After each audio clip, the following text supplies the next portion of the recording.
하루에 막 한 버스 퇴근하고도 하루에 한 5-6시간씩은 했어요. 오전반 때는 새벽에 출근하는데 12시에서 1시 뭐 사이에 퇴근하거든요. 그럼 그 이후에 주로 계속 일을 하죠. 그 잘 때까지 구매대행 관련 일을 하셨던 거예요? 그렇습니다. 어제도 네. 2시 반까지 일하고 네. 있었어요. 아, 저는 그래서 맨날 카페를 갔어요. 환경을 바꿔서? 네, 집에서 하면 자꾸 눕게 돼가지고. 그쵸. 뭐 유튜브를 보게 되고 넷플릭스를 보게 되고 그냥 집에 오면 피곤하니까 눕게 되고 네. 아예 환경을 내가 눕지 못하는 곳으로 세팅을 맞아요. 하신 가서 거네요. 이제 가서 졸더라도 네. 가서 졸고 졸다가 다시 또 늦으면 하는 거고.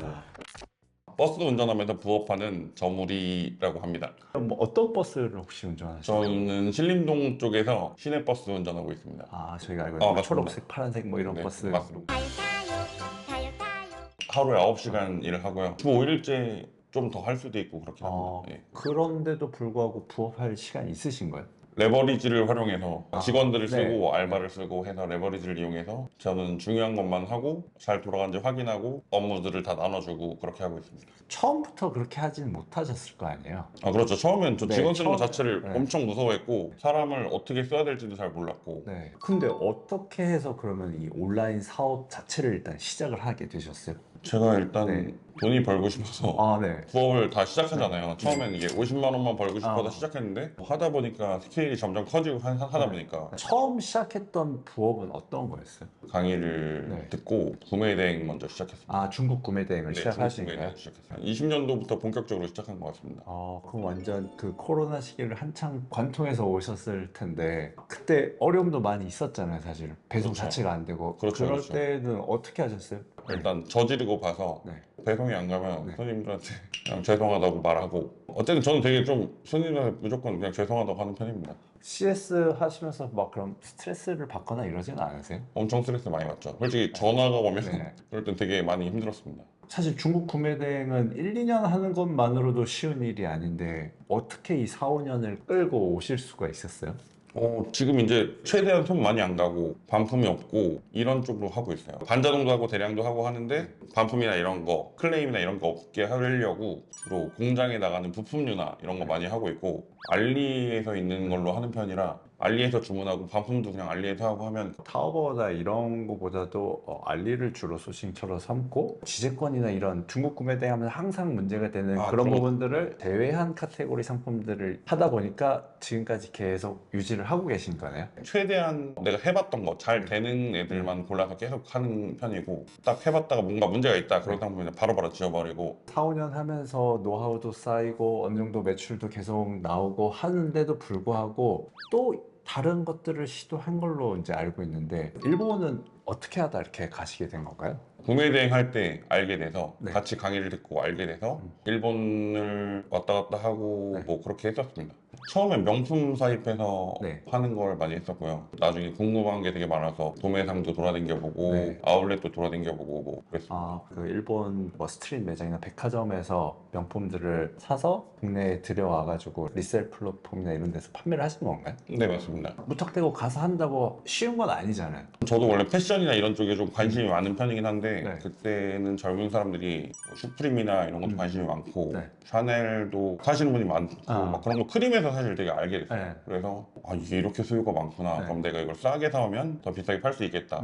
잘 팔리는 제품 위주로 이제 많이 찾아다녔어요. 잘 팔리는 제품이야 우리가 크림에서 알아볼 수 있지만 막상 일본에 가면은 재고가 없는 경우, 특히나 샤넬 같은 경우에 재고가 없는 경우도 있는데 이런 것들은 어떻게 해결하고 막 다니셨어요? 이게 좀 네. 일본 가서도 영업을 되게 많이 했어요. 영업이라기보다 네. 가방에 맨날 그 미니 약과를 들고 다녔거든요. 약과? 네. 한국 전통 과자라고 하면서 네. 덴또 오까시 하면서 직원들한테 주고 되게 많이 주고 그랬거든요. 네. 그러면서 좀 안면 좀 트고 포터 같은 경우에는 네. 포터 직원을 카톡을 받아가지고 네. 재고 있는 걸 물어보고 가고 막 그랬어요. 그냥 가가지고 뭐 이 재고 있냐, 이거 가격이 얼마냐 이렇게 물어보는 게 아니라 사전 작업을 계속 하신 거네요.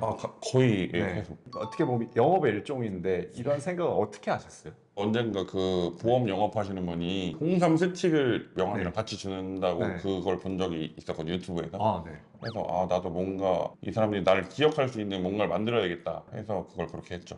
이런 덩치의 유만한 약과를 이렇게 선물로 다 드린 거예요? 네네네. 슈프림 직원들도 네. 막 아리가또 고자이마스 이러면서 되게 그래? 좋아하고 슈프림 직원들 원래 엄청 싸가지고 유명하잖아요. 맞아요. 근데 슈프림 직원이 고맙다고 막 이렇게 하라주쿠 네. 슈프림 직원들이랑 안면을 많이 탔습니다. 어쨌든 이런 건 진짜 배워야 될 것 같아요. 우리나라 매장이라고 하더라도 사실 많은 분들이 브랜드 유통을 하면은 가서 어떻게 싸게 살지, 뭐 여기서 뭐라도 더 재고를 그냥 받을지 이 생각만 하는데 맞아요. 남들한테 먼저 줄 생각은 잘 안 한단 말이에요. 맞아요. 그게 근데 작은 거라고 맞아요. 그게 하더라도. 미니 학과가 사실 별거 아닌데 네. 그럼 뭐 미니 약과랑 함께 연락처도 드리고 이랬어요? 연락처라기보다 네. 그냥 처음에 그냥 무조건 줬어요. 그냥 처음에 예, 무조건 예. 무조건 주고 그두 번째 가고 세 번째 가고 이러다 보니까 이제 맞습니다. 구매 대행도 한 4, 5년 했고 일본도 한 2, 3년 다니시면서 어느 정도 얻으셨는데 왜 브랜드 유통을 시작하신 거예요?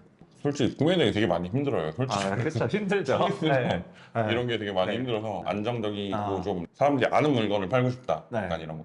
중국 구매되기는 사실 물건이 도착해서 또 걱정이 많거든요. 물건이 네. 도착할 때까지도 문제고 아, 그렇죠. 도착해서도 문제고 어떻게서도 문제죠. 내가 이게 뭔지를도 모르고 네. 파는 경우가 되게 많아서 아는 물건을 팔고 네. 싶었습니다. 한 2, 3개월 해보면서 브랜드 유통의 가장 큰 매력 혹은 장점은 뭐라고 생각을 하세요? 저는 사실 이거 브랜드 유통도 네. 자동으로 돌릴 예정이거든요. 네. 지금 이미 등록하는 거는 알바를 쓰고 있고 네. 이제 주문 처리를 할 직원을 찾고 있는데 네. 중국 구매대행에 비하면 네. 많이 편하긴 편합니다. 중국 아. 구매대행 직원이 사실 브랜드 유통 자기가 하면 안 되냐고. 자기가 그 자리를 옮기고 중국 아, 맞아요, 구매대행을 맞아요, 다른 맞아요. 직원을 뽑아달라. 직원도 탐낼 정도로 네, 브랜드 맞습니다. 유통이 매력적인 사업이다. 예. 지금 본업이 있으시면서도 불구하고 뭐 돈을 버는 것도 당연히 중요한 포인트지만 여러 가지를 시도할 수 있게 되는 원동력은 어디서 나오시는 것 같아요? 예전에 이제 부동산 투자부터 아, 시작했는데 시드를 모으기 위해서 이제 부업을 시작한 거였거든요. 네. 그래서 사실 원래 구매대행 하기 전에도 대리운전을 거의 한 15년 정도 했었고 어쨌든 그냥 열심히 이렇게 하는 게 되게 좋습니다. 여러 가지 힘든 포인트들이 많이 있잖아요, 사실. 그럴 때 어떻게 좀 극복을 하세요? 근데 저는 약간 네. 해결이 안 되는 문제는 없다고 생각해서 그냥 부딪히고 보는 편입니다. 약간 심호흡 한번 하고 네. 전화 딱 해서 그냥 네. 처리를 하려고. 근데 저는 어쨌든 네. 이제 안정적으로 버스 회사에서 돈이 나오고 있기 때문에 네. 그런 거에 별로 개의치가 않습니다. 그냥 되면 되는 대로 하고. 아, 어차피 내가 본업이 있고 여기서 안정적으로 나온 수입이 있고 이건 부가적인 수입이니까 이게 설사 더 많이 수익이 된다고 하더라도 네. 사실 구매대행 관련해서 강의도 하고 뭐 유튜브 채널도 운영한 걸로 알고 있는데 처음 시작하시는 분들 이것만큼은 좀 알고 했으면 좋겠다 이런 게 있을까요? 일단 실행하는 게 제일 중요하고요. 아, 그쵸. 이게 제일 실행이 제일 중요한 것 같아요. 네. 일단 뭐든 시도하고 열심히 내가 해보고 네. 최소한 한두 달은 열심히 네. 해보고 이게 네. 약간 될지 안 될지를 판단하는 네. 게 제일 중요한데 보기만 하고 네. 괜찮은데? 라고 생각만 하고 그냥 넘어가고 그냥 시도를 안 하면 별로는 아무 문제도 안 일어나는 거라. 많은 분들이 실행을 해야 된다는 걸 인지는 하고 있는데 사실 그 한두 달 동안 뭐 상품 올리는 거든 이게 되게 힘든 과정이잖아요. 그렇죠. 지루하고 그렇죠. 그게 잘 안 될 때 요거를 좀 극복하는 방법이 있으셨나요 혹시? 저 그냥 약간 그런 건 없이 그냥 무조건 했는데. 아 무조건 이거 뭐 그런 거 생각할 거 없이 일단 내가 돈을 벌어야 되니까 네. 일단 실행해보자. 한두 달 되든 안 되든 해보자. 저는 그래서 맨날 카페를 갔어요. 환경을 바꿔서 집에서 하면 자꾸 눕게 돼가지고. 아, 그쵸. 뭐 유튜브를 보게 되고 넷플릭스를 보게 되고 그냥 집에 오면 피곤하니까 눕게 되고 네. 아예 환경을 내가 눕지 못하는 곳으로 맞아요. 세팅을 가서 하신 이제 거네요. 가서 졸더라도 네. 가서 졸고 졸다가 다시 또 눈 뜨면 하는 거고. 그러면 퇴근하고 보통 얼마 정도 일을 하셨어요? 저는 원래 모든 네. 걸 할 때 초반에는 좀 몰아치는 편이에요. 엄청 몰아쳐서 많이 합니다. 하루에 막 한 버스 퇴근하고도 하루에 한 다섯 여섯 시간씩은 했어요. 오전반 때는 새벽에 출근하는데 12시에서 1시 그 사이에 퇴근하거든요. 그럼 그 이후에 주로 계속 일을 하죠. 그 잘 때까지 그냥 쭉 구매대행 관련 일을 하셨던 거예요? 그렇습니다. 어제도 네. 2시 반까지 일하고 네. 있습니다. 그렇게 계속은 못하죠. 근데 네. 필요할 때는 네, 이렇게 계속- 몰입해서 계속 하고 있는 편. 있는 예. 체력적으로 막 힘들거나 이러지는 않으세요? 제가 이게 네. 부업을 하면서부터 지금 네. 살이 너무 많이 쪄가지고 네. 한 3, 40kg 정도 쪘습니다. 제가 원래 19년도에 몸무게가 82kg 막 이랬거든요. 네. 지금은 거의 한 120kg 나가는 거죠. 제 채널에서도 항상 강조를 드리고 제 뭐 인스타에도 말씀드리지만 목도 손목도 아파보고 하다 보니까 오히려 내가 이 사업을 오래 하려고 하면은 체력을 잘 지켜야겠다. 제가 막 몸이 좋아지려고 운동을 하는 게 아니라 그냥 건강해서 오래 사업을 하고 내가 번 돈으로 잘 나중에 즐겨야지 이 생각으로 운동을 열심히 하거든요. 대표님도 앞으로는 부업도 좋지만 그런 부분을 조금이라도 신경을 쓰시는 게 아마 앞으로 더 사업에 좀 도움이 될 것 같습니다.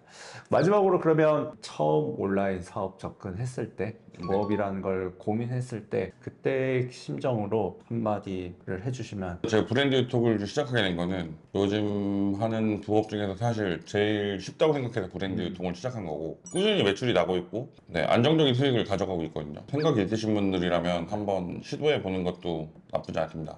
가장 큰 매력은 방금 말씀해 주신 것처럼 안정적인 부분이 있는 것 같아요. 상담하시러 오시는 분들 중에 한 부류가 이 안정적인 부분을 많이 고려를 하는 거예요. 특히 50대 분들.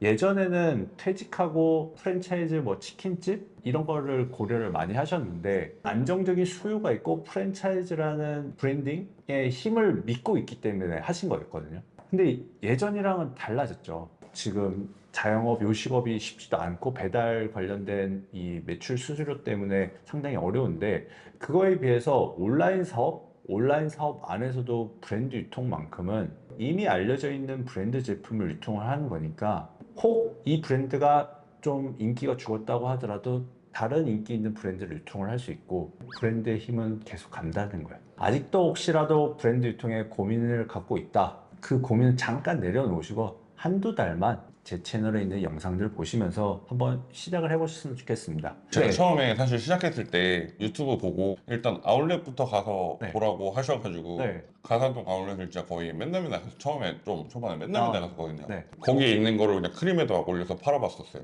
그냥 거기 있는 거보다 아.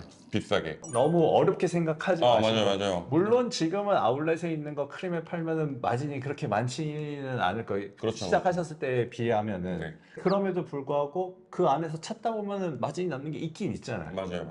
첫 걸음을 띄워보라는 말씀이신 거죠. 맞아요. 그렇게 시작을 네. 했었습니다, 저는. 이걸로 막 몇백을 벌고 몇천을 버는 거를 먼저 생각하시는데 그게 아니라 처음에 1,000원이든 2,000원이든 벌어보고 재미를 보셔야지 그 다음을 생각하게 되거든요. 지금도 늦지 않았어요. 그냥 아울렛 한번 가보세요. 물론 가면은 그 중에 마진이 남는 상품이 잘 안 보일 거예요. 그거를 보물찾기 하듯이 찾아보시면 돼요. 그럼 재미가 붙을 겁니다. 저도 오늘 많은 걸 좀 배운 것 같아요. 이렇게 본업이 있으면서도 이렇게 노력을 계속 한다는 거 저도 오늘 좀 반성하고 집에 가서 밤에 일을 해야 될 것 같습니다. 오늘 이 영상 보신 분들도 좀 용기와 힘을 얻으셔서 한번 해보시면 좋을 것 같고요. 오늘 영상 여기까지입니다. 감사합니다. 어느 쪽 수입이 더 높으신가요? 지금 네. 부업이 훨씬 더 높죠. 한 2배 정도. 2배 정도? 회사 사람들이 저 이제 부업하는 걸 알고 있는데 네. 회사가 부업 아니냐고. 네. 회사가 부업이 아니라. 커피 그래서 많이 사고 있어요. 그럼 네. 커피 실제로 많이 다 K 직장인은 똑같네요.